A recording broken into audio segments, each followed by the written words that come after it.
ఉక్కిరితో in fact ఉక్కబోతతో ఉక్కిరిబిక్కిరవుతున్న Telugu రాష్ట్రాల ప్రజలకు ఊపిరిడుదే వార్తది. But అన్నం పెట్టే అన్నదాతలకు మాత్రం కన్నీళ్లు పెట్టిస్తున్న వార్తది. అవును, ఇటు రెండు తెలుగు రాష్ట్రాలకు భారత వాతావరణ శాఖ ఇప్పటికే రెయిన్ అలర్ట్ ని జారీ చేసింది. ఈ క్రమంలో మనం ముందుగా మాట్లాడుకున్నట్టు రాబోయే 3 రోజులు కూడా భారీ వర్షాలు పడబోతున్నాయా? ఒకవేళ పడబోతే ఎక్కడ ఎటువంటి ప్రభావం ఉండే అవకాశం ఉంది? ఏ జిల్లాల మీద ప్రభావం చూపించే అవకాశం ఉంది? రెండు తెలుగు రాష్ట్రాల్లో ఏ జిల్లాల మీద ఎక్కువగా ప్రభావం ఉంది? దీనికి సంబంధించి డీటెయిల్ గా మాట్లాడుకుందాం. దీనికి సంబంధించిన ఇన్ఫర్మేషన్ మీ ముందుకు వచ్చేసింది ఆర్టీవీ. అండ్ రెయిన్ అప్డేట్ కి సంబంధించిన breaking here is on the screens of RTV. Weather update కి సంబంధించి మీరు చూస్తున్నారు. రెండు తెలుగు రాష్ట్రాలకు హై అలర్ట్. రాబోయే 48 గంటలు కూడా జాగ్రత్తగా ఉండాల్సిన అవసరం కనిపిస్తోంది. బంగాళాఖాతంలో అల్పపీడనం మనం మాట్లాడుకున్నప్పటికీ అల్పపీడన ద్రోణి ప్రభావం అయితే మాత్రం ఉంది. అల్పపీడనం భయపడక్కర్లేదు, అల్పపీడన ద్రోణి ప్రభావం అయితే మాత్రం మనకి కనిపిస్తోంది. తెలంగాణతో సహా రెండు తెలుగు రాష్ట్రాలకు 5 రోజుల పాటు వర్ష సూచన జారీ చేసింది. ఇప్పటికే పలు ప్రాంతాల్లో ఉరుముల మెరుపులతో కూడిన వర్షాలు పడుతున్నాయి. కొన్ని ప్రాంతాల్లో వడగండ్ల వాన పడుతోంది. గంటకు 40 నుంచి 50 కిలోమీటర్ల వేగంతో ఈదురుగడుతున్న వర్షాలు పడే అవకాశం ఉందని చెప్పి భారత వాతావరణ శాఖ అంచనా వేయడం జరుగుతోంది. గ్రేటర్ హైదరాబాద్ లో కూడా నిన్న రాత్రి కాస్త చినుకల సందడి కాదు, వర్షానికి దారితీసింది. ఏకంగా ఏపీలో కూడా రేపటి నుంచి ఇంకా చెప్పాలంటే ఈ రోజు రాత్రి నుంచి డెవలప్ అయ్యే అవకాశం ఉంది. రాయలసీమ, కోస్తా ఆ జిల్లాల మీద ప్రభావం ఉంటుందా మాట్లాడుకునే ప్రయత్నం చేస్తున్నాం. ఏ జిల్లా మీద ఎటువంటి ప్రభావం ఉండే అవకాశం ఉంది? ఏ జిల్లాలకు ఎక్కువగా ప్రభావం అంటే ఏ జిల్లా మీద ఎక్కువగా ప్రభావం చూపించే అవకాశం ఉందనేది మాట్లాడుకునే ప్రయత్నం చేస్తున్నాం. ఒక్కసారి నేను మీకు మ్యాప్లో చూపించే ప్రయత్నం చేస్తాను. ఇదిగో మీరు చూస్తే కనుక మన ఆంధ్రప్రదేశ్ అండ్ తెలంగాణ రెండు తెలుగు రాష్ట్రాలకు యాజ్ ఆఫ్ నో చూసుకున్నప్పుడు నార్మల్గానే ఉంది. కానీ ఒక్కసారి మ్యాప్లోకి వెళ్ళి చూపించే ప్రయత్నం చేయబోతున్నాను. Here it is. ఇప్పటికే నిన్న రాత్రి ఎటువంటి సిచ్యువేషన్ ఉందో చూసాం. హైదరాబాద్తో పాటు కీలకమైన నగరాలు రెండు తెలుగు రాష్ట్రాల్లో కూడా. సో ఇప్పుడు ఇక్కడ మీరు చూస్తే కనుక ఆల్రెడీ భారతదేశంలో ఇదిగోండి ఇక్కడ ఒక్కసారి నేను పాయింట్ అవుట్ చేసి చూపించే ప్రయత్నం చేస్తాను. క్లోజ్గా అబ్జర్వ్ చేసి ఇదిగో ఈ ప్రాంతంలో లో ప్రెషర్ అయితే ఉంది. ఇక్కడ మీరు చూడొచ్చు లో ప్రెషర్ అయితే మాత్రం ఇక్కడ మనకి కనిపిస్తుంది. సో ఇక్కడ నేను కాస్త జూమ్కి వెళ్ళే ప్రయత్నం చేస్తాను సో దట్ ఇంకా మనకి క్లియర్గా ఉంటుంది. ఇదిగోండి ఇక్కడ మీరు చూస్తే కనుక కాస్త మనకి లో ప్రెషర్ లాంటి పరిస్థితి ఇక్కడ మనకి ఉంది. ఇక్కడ లో ప్రెషర్ లాంటి పరిస్థితి మనకి కనిపిస్తోంది. దాంతోపాటు ఉపరితల ఆవర్తనం మీరు గమనిస్తే కనుక ఇదిగోండి ఉపరితల ఆవర్తన ప్రభావం మనకి చూస్తే ఇదిగో మనకు కనిపిస్తోంది. ఇక్కడ కొన్ని చోట్ల ఉంది, ఇప్పటికీ దీని ప్రభావం ఇక్కడ కొన్ని చోట్ల ఉంది. దాంతోపాటు ఈ ప్రభావాలు ఇక్కడ మనకు కనిపిస్తోంది. ఆంధ్రప్రదేశ్తో పాటు ఇంకా క్లోజ్కి వెళ్తే బహుశా మనకి తెలంగాణ మీద కూడా దీని ఇంపాక్ట్ మనకి కనిపించబోతోంది. సో ఈ ప్రభావంతో భారీ వర్షం పడుతుందా? యాజ్ ఆఫ్ నో ప్రస్తుతం ఉన్న సిచ్యువేషన్లో భారీ ఎదురుగాలు వీచే అవకాశం ఉంది, వర్షాలకు దారితీసే అవకాశం ఉంది అనేది ఉపరితల ఆవర్తన ప్రభావం మనకి కనిపిస్తోంది. బట్ చూస్తే కనుక ఇక్కడ ఒక సైక్లోనిక్ డిస్టర్బెన్స్ లాంటి పరిస్థితి అనేది ఇక్కడ మీరు చూడొచ్చు. బట్ ఇప్పటి వరకు ఇది ఇక్కడ అటువంటి పరిస్థితుల్లో బంగాళాఖాతంలో ఉన్నప్పటికీ కూడా దాని ప్రభావం పెద్దగా మనకు కనిపించట్లేదు. పరిస్థితులు మనకి అక్కడ అనుకూలంగా మారుతున్నప్పటికీ కూడా దీని ప్రభావం అంతగా మనకి ఏం కనిపించట్లేదు. బట్ ఇది డెవలప్మెంట్ అయితే కనుక ఇది ఏమైనా ఇంపాక్ట్ చూపించే అవకాశం ఉందంటే కనుక అప్పుడు మాట్లాడుకునే ప్రయత్నం చేద్దాం. ఇప్పుడు మిమ్మల్ని భయపెట్టే ప్రయత్నం కాదు, బట్ ఎందుకైనా మంచిది ఒకసారి ఒక కన్నేసి ఉంచే ప్రయత్నం చేద్దాం ఈ డెవలప్మెంట్ మీద. సో దీని గురించి ఫస్ట్ పక్కన పెట్టే ప్రయత్నం చేస్తే మన ఇక్కడి నుంచి కాస్త ముందుకు వెళ్ళే ప్రయత్నం చేద్దాం. మీరు చూసే ప్రయత్నం చేస్తే కనుక ఇక్కడ రెండు తెలుగు రాష్ట్రాల్లో ఎటువంటి సిచ్యువేషన్ ఉందనేది మాట్లాడుకునే ప్రయత్నం చేస్తాం. భారత వాతావరణ శాఖ ఇచ్చిన ఆ రిపోర్ట్ని చూపించే ప్రయత్నం చేస్తాను. ఇది మీరు చూస్తే కనుక ఇక్కడ మీకు ఇంకా క్లియర్గా కనిపిస్తోంది. ఇది భారత వాతావరణ శాఖ ఇచ్చిన రిపోర్ట్. భారత వాతావరణ శాఖ ఇచ్చిన అఫీషియల్ మ్యాప్లో కనుక మీరు గమనిస్తే ఇదిగోండి ఇక్కడ మీకు క్లియర్గా కనిపిస్తోంది. I can show that. మీరు గమనిస్తే కనుక ఇదిగో కర్ణాటక నుంచి ఇదిగోండి ఇక్కడ అబ్జర్వ్ చేయండి. కర్ణాటక నుంచి ఇటు తెలంగాణ మీదుగా ఆంధ్రప్రదేశ్, ఒడిస్సా ఈ ప్రాంతాల మీద కూడా మనకి ఉపరితల ఆవర్తన ప్రభావం కనిపిస్తోంది. దాంతోపాటు కర్ణాటక నుంచి ఇదిగో తమిళనాడు, కేరళ ఇక్కడికే మీరు గమనిస్తే కనుక ఇక్కడ కూడా మనకి ఆవర్తన ప్రభావం ఉంది. సో ఇక్కడ మనకి క్లియర్గా అర్థమవుతోంది. అంటే దక్షిణ తమిళనాడుతో పాటు సౌత్ తెలంగాణ మీద కూడా ఇంపాక్ట్ మనకు కనిపిస్తోంది. దాంతోపాటు కర్ణాటక మీద ఉంది, ఆంధ్రప్రదేశ్తో పాటు అంటే ఉత్తరాంధ్రతో నుంచి ఇదిగోండి రాయలసీమ మినహా మిగిలిన జిల్లాల మీద ఈ ప్రభావం ఎక్కువగా మనకు కనిపిస్తుంది. ఆంధ్రప్రదేశ్కి సంబంధించి తెలంగాణలో కూడా దక్షిణ తెలంగాణ మీద ఈ ఆవర్తన కావచ్చు లేకపోతే ద్రోణి ప్రభావం అనేది మనకి ఇక్కడ విజువలైజ్గా చూసినప్పుడు ఫోకస్డ్గా కనిపిస్తోంది. And you can keenly observe this. And ఇక్కడి నుంచి ముందుకు వెళ్ళే ప్రయత్నం చేద్దాం. అసలు ఇవి ఆవర్తనాలా, ద్రోణులా, లేకపోతే వీటి ప్రభావం ఏంటి అనేది ఇటు భారత వాతావరణ శాఖ అమరావతి కేంద్రంగా ఇన్ఫర్మేషన్ అందించే ప్రయత్నం చేసి ఒకసారి ఆ ట్వీట్ని నేను చూపించే ప్రయత్నం చేస్తాను. ఆ తర్వాత ఇన్ డీటెయిల్గా మాట్లాడుకునే ప్రయత్నం చేద్దాం. ఇదిగోండి భారత వాతావరణ శాఖ ఇచ్చిన రిపోర్ట్ ఇది. మీరు గమనిస్తే కనుక మరాఠవాడ నుంచి ఉత్తర అంతర తమిళనాడు వరకు ఉన్న ద్రోణి ఇప్పుడు ఉత్తర అంతర కర్ణాటక నుంచి కుమరేని ప్రాంతం వరకు అంతర కర్ణాటక సూటిగా క్లుప్తంగా మాట్లాడుకుందాం ఇక్కడ. అంటే మరాఠవాడ నుంచి తమిళనాడు వరకు ఉన్న ద్రోణి ఇప్పుడు కర్ణాటక నుంచి కొమరన్ ప్రాంతం వరకు, అంటే కర్ణాటక తమిళనాడు మీదుగా సగటు సముద్ర మట్టానికి 0.9 కిలోమీటర్ల ఎత్తులో విస్తరించి ఉంది. అంటే ఇదిగో ఇది ఒకటి, ఇది. అండ్ రెండవది ఇక్కడ నేను కాస్త ఇటువైపు వెళ్ళి చెప్పే ప్రయత్నం చేస్తాను. అండ్ రెండవది మీరు చూస్తే కనుక తమిళనాడుపై సగటు సముద్ర మట్టానికి 1.5 కిలోమీటర్ల ఎత్తులో ఉపరితల ఆవర్తనం విస్తరించింది. మీరు చూడొచ్చు సైక్లోనిక్ సర్క్యులేషన్, ఉపరితల ఆవర్తనం అనేది. సో మూడోది, ఆంధ్రప్రదేశ్ యానంలలో దిగువ రూపావరణలో దక్షిణ మరియు నైరుతి దిశ గాలులు వీస్తున్నాయనేది భారత వాతావరణ శాఖ అమరావతి కేంద్రంగా చెప్తున్నమాట. ఈ స్టేట్మెంట్కి సంబంధించి చూసే ప్రయత్నం చేద్దాం, బట్ మ్యాప్కి వెళ్ళిపోయే ప్రయత్నం చేద్దాం. మ్యాప్కి వెళ్ళి చూసే ప్రయత్నం చేద్దాం నేరుగా. సో నేను మ్యాప్ని చూపించే ప్రయత్నం చేస్తాను. ఇక్కడ మీరు గమనిస్తే కనుక ఇదిగోండి, ఇక్కడ మనకి క్లియర్గా విజిబిలిటీ అయితే కనిపిస్తోందిగా. ఆ మూమెంట్ మీరు చూడొచ్చు కదా. ఇటు కర్ణాటక నుంచి తెలంగాణ మీదుగా ఆంధ్రప్రదేశ్ వరకు కూడా ఒక ఆవర్తనం కావచ్చు, ద్రోణి ప్రభావం మనకి కనిపిస్తోంది. దీంతో పాటు ఇక్కడ చూసుకుంటే కర్ణాటక, కేరళ, తమిళనాడు మీదుగా ఆంధ్రప్రదేశ్, రాయలసీమలోని కొన్ని ప్రాంతాల వరకు ఇక్కడ ఒక ఆవర్తనం కావచ్చు, ద్రోణి ప్రభావం కావచ్చు మనకి ఇక్కడ కనిపిస్తోంది. సో ఇవి తెలుగు రాష్ట్రాల్లోని ఏ జిల్లాల్లో ఎంత మేరకు ఉండే అవకాశం ఉందనేది ఒకసారి చూసే ప్రయత్నం చేద్దాం. ఇక్కడ నుంచి రిపోర్ట్ని చూసే ప్రయత్నం చేస్తున్నప్పుడు ఇదిగోండి, జస్ట్ క్లుప్తంగా మీకు ఐడియా కోసం చూపించే ప్రయత్నం చేస్తాను. మ్యాప్ కర్ణాటక నుంచి దక్షిణ తెలంగాణ మీదుగా ఆంధ్రప్రదేశ్ వరకు కూడా ఇది ఇంపాక్ట్ అయితే మాత్రం మనకు కనిపిస్తోంది. ఆ ఎఫెక్ట్ని మీరు చూడొచ్చు. అలాగే కర్ణాటక, కేరళ, తమిళనాడు మీదుగా రాయలసీమ వరకు కొంచెం ఆ ప్రభావం మనకి కనిపిస్తోంది. ఇక్కడి నుంచి నేరుగా రిపోర్ట్ చూసే ప్రయత్నం చేద్దాం. ఇది భారత వాతావరణ శాఖ ఇచ్చిన అఫీషియల్ రిపోర్ట్ ఇది. సో ఈ అఫీషియల్ రిపోర్ట్లో ఏం చెబుతోంది ఇదిగోండి. సౌత్ పెనిన్సులర్ ఇండియా గురించి మాట్లాడుకుంటే isolated to scatter light to moderate rainfall with thunderstorm, lightning, gust wind speed of 30 to 50 km/h likely over Telangana, interior Karnataka. అంటే 17వ తారీఖు నుంచి మీరు చూస్తే 17వ తారీఖు నుంచి 21వ తారీఖు వరకు, అంటే ఈ రోజు నుంచి దాదాపుగా 21వ తారీఖు వరకు మీరు చూసుకుంటే 21వ తారీఖు వరకు కూడా 30 నుంచి 50 కిలోమీటర్ల వేగంతో ఉరుములు, మెరుపులు, గంటకు 30 నుంచి 40 కిలోమీటర్ల వేగంతో ఎదురుగాలులతో కూడిన వర్షాలు పడే అవకాశం ఉంది. కోస్టల్ ఆంధ్రప్రదేశ్ యానాంకి 17 నుంచి 20 తారీఖున, రాయలసీమకు ఈ రోజు రేపు అంటే 17వ తారీఖు ఈరోజు. సో 17, 18 రెండు రోజులు కూడా రాయలసీమలో కాస్త వర్షాలు ఉంటాయి. వర్షాలు ఇన్ ద సెన్స్ ఉరుములు, మెరుపులతో కూడిన వర్షాలు గంటకు 30 నుంచి 40 కిలోమీటర్లు, గరిష్టంగా 50 కిలోమీటర్లు, కొన్ని సందర్భాలు 60 కిలోమీటర్ల వేగంతో ఈదురుగాలులతో కూడిన వర్షాలు ఉండే అవకాశం ఉందని చెప్పి భారత వాతావరణ శాఖ ఇక్కడ క్లుప్తంగా చెప్పే ప్రయత్నం చేస్తోంది. ఇక్కడ నుంచి నేరుగా అలర్ట్స్ చూసే ప్రయత్నం చేద్దాం. ఎటువంటి అలర్ట్ ఇచ్చిందనేది నేను మీకు చూపించే ప్రయత్నం చేస్తాను. Here it is. ఇదిగోండి, ఈ రోజు గురించి మాట్లాడుకుంటే ఎల్లో అలర్ట్ ఉంది 2 తెలుగు రాష్ట్రాలకు. అండ్ రేపటి విషయానికి వస్తే గమనిస్తే కనుక మనకి లేదు, ఆల్రెడీ మనం మాట్లాడుకున్నాం. నేను మీకు చూపించే ప్రయత్నం చేశాను already. Let me show that here.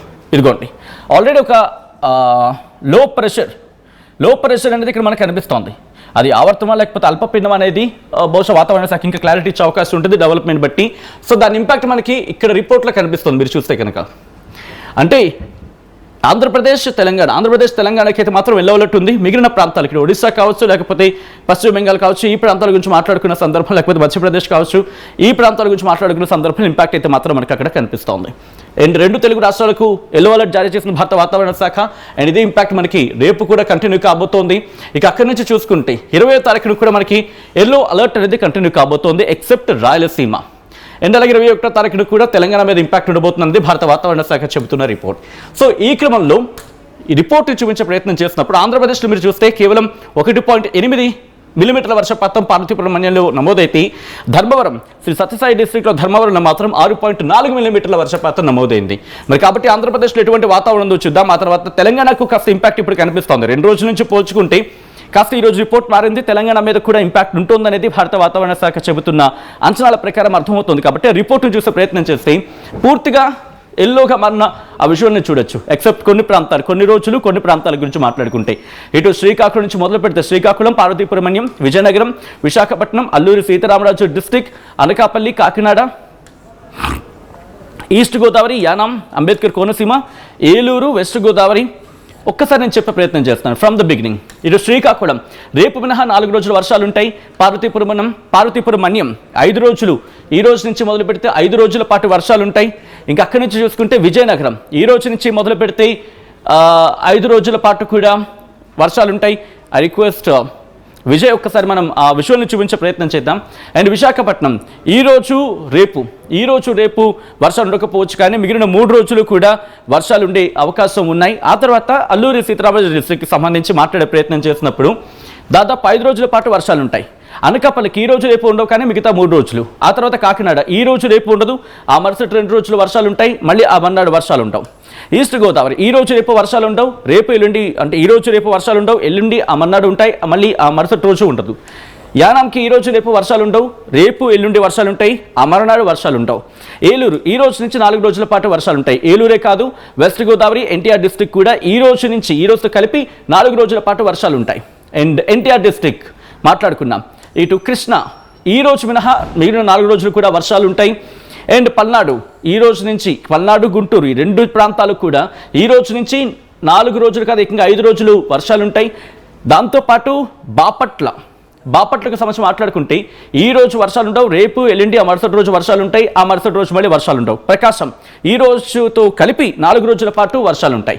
And Nellore ఈ రోజు రేపు వర్షాలు ఉండవు, రేపు ఆ మరుసటి రోజు వర్షాలు ఉంటాయి, ఆ తర్వాత రోజు వర్షాలు ఉండవు. కర్నూలు 4 రోజుల పాటు వర్షాలు ఉంటాయి. నంద్యాల కూడా సేమ్ అంతే, 4 రోజుల పాటు వర్షాలు ఉంటాయి. అనంతపురం శ్రీ సత్యసాయి డిస్ట్రిక్ట్కి దాదాపుగా 5 రోజుల పాటు వర్షాలు ఉండే అవకాశం ఉంది. అండ్ ఎన్టీఆర్ డిస్ట్రిక్ట్తో పాటు అన్నమయ్య డిస్ట్రిక్ట్ ఈ రోజు వర్షాలు ఉండవు, కానీ రేపటి నుంచి 3 రోజుల పాటు వర్షాలు ఉంటాయి. అన్నమయ్య డిస్ట్రిక్ట్కి ఆ మరుసటి రోజు కూడా వర్షాలు ఉంటాయి.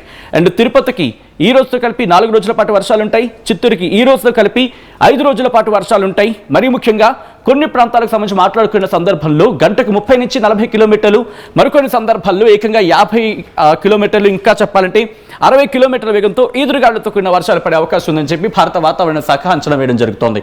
ఇక్కడి నుంచి నేరుగా నేను తెలంగాణకు వెళ్ళిపోయే ప్రయత్నం చేస్తున్నాను. తెలంగాణకి సంబంధించి మీరు చూసే ప్రయత్నం చేస్తే నార్మల్గానే ఉంది వెదర్ అంతా అని అనుకోవడానికి లేదు. ఎందుకు? ఇప్పటికే మీరు చూస్తే కనుక తెలంగాణలో భారీగా వర్షపాతం నమోదైంది. ఎట్లా? నరసాపూర్లో ఏకంగా 30.2 మిల్లీమీటర్ల వర్షపాతం నమోదైంది మెదక్లో.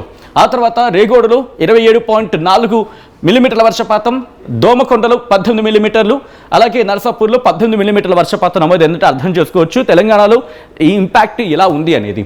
సో ఇక్కడి నుంచి తెలంగాణకు సంబంధించి డీటెయిల్ ఇన్ఫర్మేషన్ చూసే కన్నా ముందు ఇదిగోండి, తెలంగాణలో ప్రస్తుతం సంగారెడ్డి, మెదక్ ఈ ప్రాంతాలు, సిద్దిపేట, భద్రాద్రి కొత్తగూడెంతో పాటు నిర్మల్ ఈ ప్రాంతాల్లో కాస్త వర్షాలు పడుతూ ఉన్నాయి. తేలికపాటి నుంచి మోస్తరు వర్షాలు పడుతున్నాయి ఈ ప్రాంతంలో. అండ్ మిగిలిన ప్రాంతాల్లో ఈ డాట్స్ మీకు కనిపిస్తున్నాయి కదా, ఇక్కడ వర్షపాతం అయితే లేదు, బట్ కొన్ని ప్రాంతాల్లో చెదురుముదురు వర్షాలు పడుతూ ఉన్న సందర్భం. ఇక్కడి నుంచి ముందుకెళ్లే ప్రయత్నం చేస్తున్నాను. మీరు చూస్తే కనుక ఈరోజు దాదాపుగా తెలంగాణ వ్యాప్తంగా తేలికపాటి వర్షాలు పడే అవకాశం ఉందని చెప్పి ఇక్కడ కొన్ని అంచనాలు అయితే కనిపిస్తున్నాయి. ఇది లైట్గా మీకు కనిపిస్తుంది కదా, ఇక్కడ తేలికపాటి నుంచి మోస్తరు వర్షాలు పడే అవకాశం ఉంటుంది అనేది మనకు అర్థమవుతోంది. దాంతోపాటు రేపు ఎలా ఉండబోతోంది, ఈ డార్క్ ఎల్లో కలర్ మీరు చూస్తున్నారు కదా, లైట్ ఎల్లో కలర్ కాకుండా డార్క్ ఎల్లో కలర్, ఈ ప్రాంతంలో కొంచెం వర్షపాతం ఉండే అవకాశం ఉంటుంది. 2.5 మిల్లీమీటర్ల నుంచి ఏకంగా 15.6 మిల్లీమీటర్ల వరకు వర్షపాతం నమోదే అవకాశం ఉంది. ఇగో ఈ డార్క్ ఎల్లో కలర్లో కనిపిస్తున్న ప్రాంతాల్లో. ఇక్కడి నుంచి నెక్స్ట్ అంటే 19వ తారీఖున మీరు గమనిస్తే కనుక ఇటు ఈ డార్క్ ఎల్లోగా కనిపిస్తున్న కొన్ని ప్రాంతాల్లో మాత్రం మనకి వర్షాలు ఉండే అవకాశం ఉంది. 2.5 మిల్లీమీటర్ల నుంచి ఏకంగా 15.5 మిల్లీమీటర్ల వరకు కూడా వర్షపాతం నమోదయ్యే అవకాశం. ఇక్కడి నుంచి ముందుకు వెళ్ళే ప్రయత్నం చేద్దాం. ఇక్కడి నుంచి మీరు గమనిస్తే కనుక ఇటు హైదరాబాద్లో కూడా నిన్న మనకి కాస్త రాత్రి ఈవినింగ్ 6:30 నుంచి లేకపోతే రాత్రి 8:30 నుంచి కాస్త చెదురుముదురు వానలు పడ్డాయి, వర్షాలు కనిపించాయి. సో ఈ సిచ్యువేషన్లో ప్రస్తుతం పరిస్థితి ఏంటని చూసే ప్రయత్నం చేస్తే ఇదిగోండి, ఇది సిచ్యువేషన్.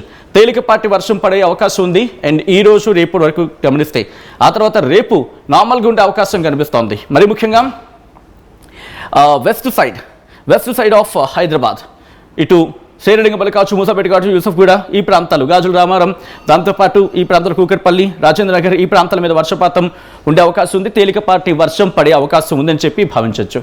ఇక్కడ నుంచి ఎల్లుండి అంటే 19వ తారీఖు నుంచి 20వ తారీఖున కూడా దాదాపుగా మనకి హైదరాబాద్ వ్యాప్తంగా వర్షాలు పడతాయి, బట్ తేలికపాటి వర్షం పడే అవకాశం ఉందని చెప్పి అంచనాలు అయితే ఉన్నాయని చెప్పుకోవాలి.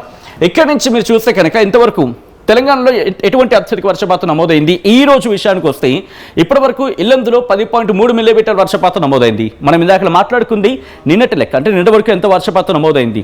అండ్ ఈ రోజు ఇప్పటి వరకు ఖమ్మం, భద్రాద్రి కొత్తగూడెం, భద్రాద్రి కొత్తగూడెం ఇల్లందులో 10.3 మిల్లీమీటర్ల వర్షపాతం నమోదైంది. 3 మిల్లీమీటర్ల 10.3 మిల్లీమీటర్లు.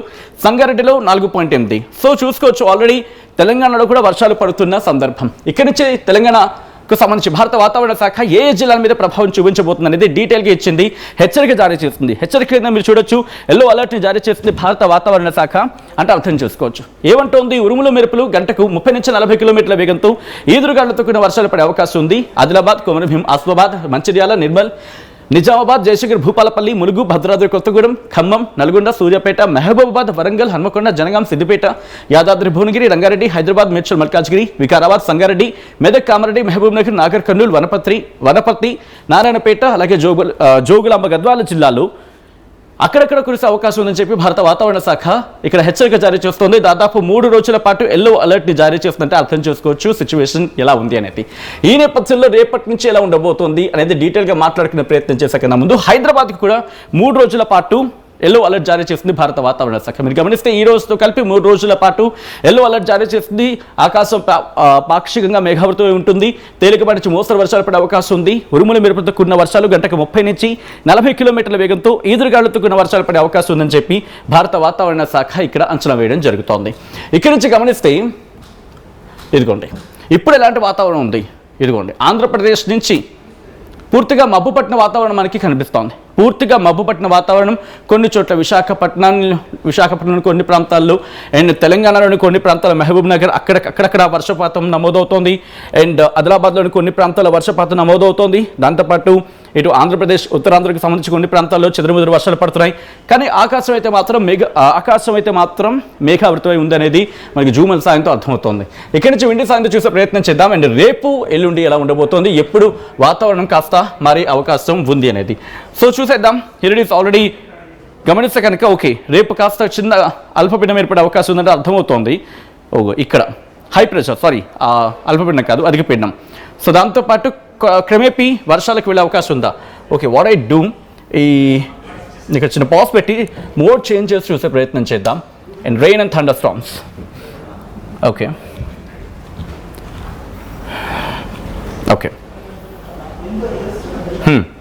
చూస్తే కనుక ఆల్రెడీ ఉరుములు మెరుపులు ఈ గ్లిటర్స్ మీకు కనిపిస్తున్నాయి కదా, ఉరుములు మెరుపులు లాంటి పరిస్థితులు. దాంతోపాటు రేపు మనం సాధారణంగా ఈవినింగ్ టైంలో ఈ క్లైమేట్ అనేది చేంజ్ అవుతుంది. మీరు చూస్తే కనుక రేపు మధ్యాహ్నం నుంచి రేపు 3-4 ఆ ప్రాంతంలో అంటే రేపటి నుంచి దీని ప్రభావం ఉంది అనేది ఒక్కసారి మీరు కూడా అబ్జర్వ్ చేసే ప్రయత్నం చేయండి. దాదాపుగా రేపు 3 ఆ ప్రాంతం తర్వాత రేపు మధ్యాహ్నం 2-3 గంటల ప్రాంతం తర్వాత ఇటు మనకి ఇంపాక్ట్ కనిపిస్తోంది. ఇదిగోండి రేపు మధ్యాహ్నం దాదాపుగా 2 తర్వాత 2 PM ఆఫ్టర్ 2 PM అనుకోవచ్చు. సో ప్రెసెంట్ రేపు ఆఫ్టర్ 2 PM తర్వాత ఇంపాక్ట్ ఉండే అవకాశం ఉందని చెప్పి అంచనాలు అయితే ఉన్నాయని అర్థం చేసుకోవచ్చు విండి సాయంతో. ఇక్కడి నుంచి కాస్త ముందుకు వెళ్ళే ప్రయత్నం చేసినప్పుడు చూస్తే కనుక ఇదిగోండి ఆ తర్వాత మళ్ళీ నార్మలైజ్ అవకాశం ఉంది. ఆ తర్వాత మళ్ళీ రేపు కాకుండా ఎల్లుండి మాత్రం కాస్త కొంచెం మళ్ళీ ప్రభావం చూపించే అవకాశం కనిపిస్తోంది. అంటే 18-19 తారీఖులు కాస్త ఇంపాక్ట్ చూపించే అవకాశం ఉందనేది రిపోర్ట్స్ చూస్తే అర్థమవుతోంది. దాంతోపాటు 20వ తారీఖున గమనిస్తే కనుక నేను కాస్త ఫ్రేమ్ అవుట్ అవుతున్నాను, మీరు చూసే ప్రయత్నం చేయండి. 20వ తారీఖున కూడా మనకి ఇంపాక్ట్ అనేది కనిపిస్తూ ఉంది. అంటే 18, 19, 20 ఈ 3 రోజులు కూడా చాలా కీలకంగా ఉండే అవకాశం ఉంది. భయపడవలసిన అవసరం లేదు కానీ అంతగా, బట్ జాగ్రత్త తీసుకోవాల్సిన సిచ్యువేషన్ అయితే మాత్రం కనిపిస్తుందని చెప్పడంలో అతిశయోక్తి లేదు. మొత్తంగా అయితే మాత్రం 2 తెలుగు రాష్ట్రాలకు భారత వాతావరణ శాఖ అలర్ట్నిచ్చింది. ఒకటే చెప్తోంది భారత వాతావరణ శాఖ, కాస్త జాగ్రత్తలు తీసుకునే ప్రయత్నం చెప్పే సూచన మాట. భారీ వర్షాలకు వెళ్ళే అవకాశం బిగ్గెస్ట్ క్వశ్చన్ మార్క్. కానీ ఉరుములు మెరుపులు గంటకు 30 నుంచి 40 కిలోమీటర్ల వేగంతో ఈదురుగాలులతో కూడా వర్షం పడే అవకాశం ఉందని చెప్పి భారత వాతావరణ శాఖ అంచనా వేయడం జరుగుతోంది. ఈ క్రమంలో మీ ఏరియాలో ఎటువంటి వర్షపాతం ఉంది అనేది కమెంట్ చేసే ప్రయత్నం చేయండి.